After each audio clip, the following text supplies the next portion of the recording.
Ia tonna didadian tulan dorundun den misa gantang di kapang. Ia turpan natang susi piasenga.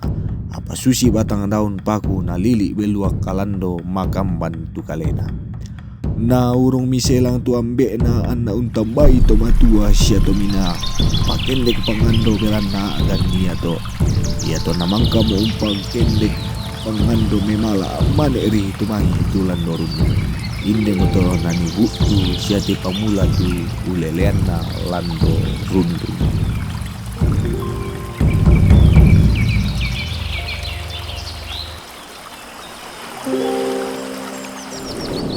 Lando Rundun merupakan cerita rakyat yang berasal dari Sesean Suluara, Kabupaten Toraja Utara, Sulawesi Selatan.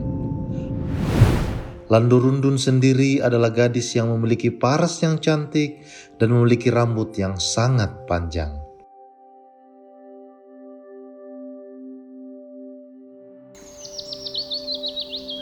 Dikisahkan hiduplah sepasang kekasih bernama Lambek Susu dan Salokang. Mereka berdua adalah ayah dan ibu Lando Rundun. Pada waktu kelahiran Lando Rundun, terjadi sesuatu yang tidak biasa dengan tubuhnya karena diselimuti rambutnya yang sangat panjang. Terjadilah ketakutan pada saat itu sehingga Salokang memanggil tetua adat Aluk Todolo untuk melakukan ritual.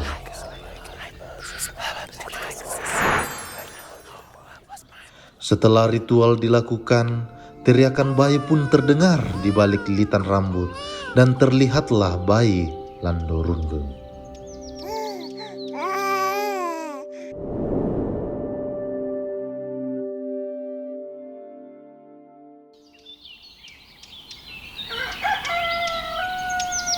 Lando Rundun dan kedua orang tuanya tinggal di desa pada lereng Gunung Sesean.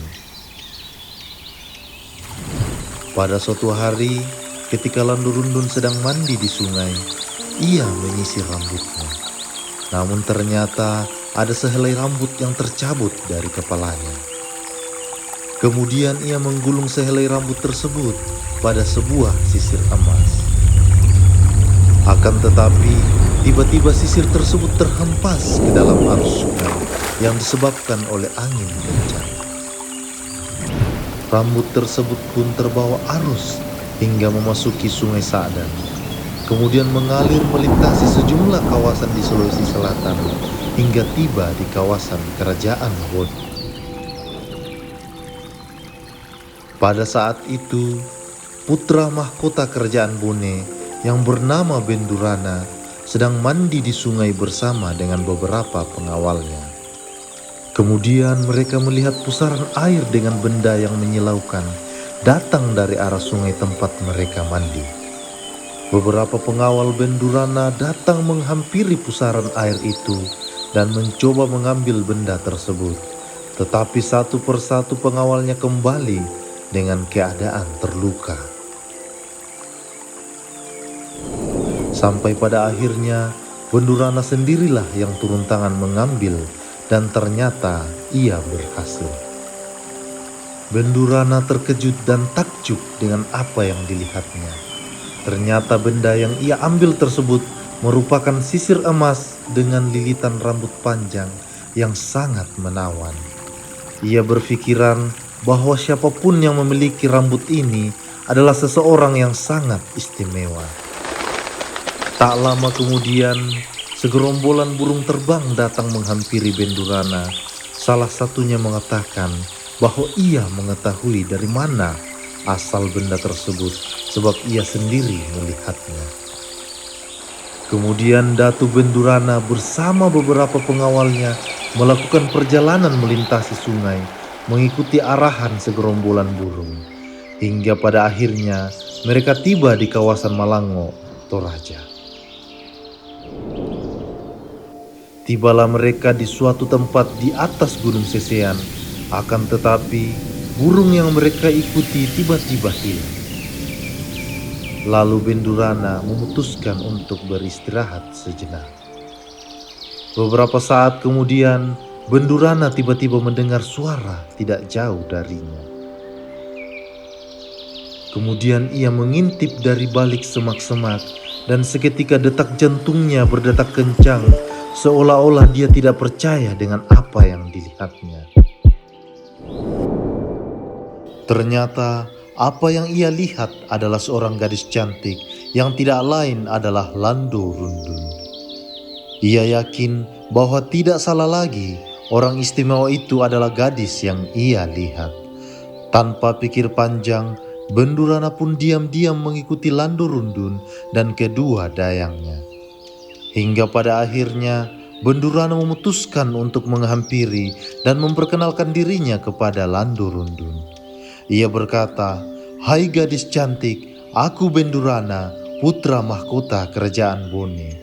Maksud dari kedatangan saya ingin mengembalikan sesuatu yang mungkin telah hilang darimu."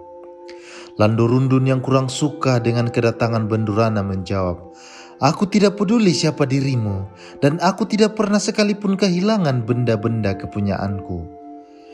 Bendurana pun mengeluarkan benda yang ia bawa itu dan memperlihatkannya. Lando Rundun terkejut, ternyata benda itu adalah sisir emas dan sehelai rambutnya. Akan tetapi, Lando Rundun yang sedikit malu menyangkal bahwa benda itu bukan miliknya dan menyuruh Bendurana pergi dari hadapannya. Bendurana pun meminta maaf dan pergi meninggalkan Lando Rundun, tetapi Bendurana tidak akan menyerah karena dia yakin bahwa pemilik rambut ini adalah Lando Rundun.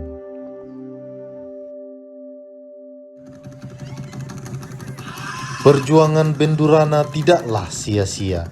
Segala macam cara ia lakukan untuk mendapatkan hati Lando Rundun. Hingga pada akhirnya hati Lando Rundun pun luluh dibuatnya. Kemudian Bendurana melamar Lando Rundun dan menikahinya dengan mengikuti tradisi adat suku Toraja.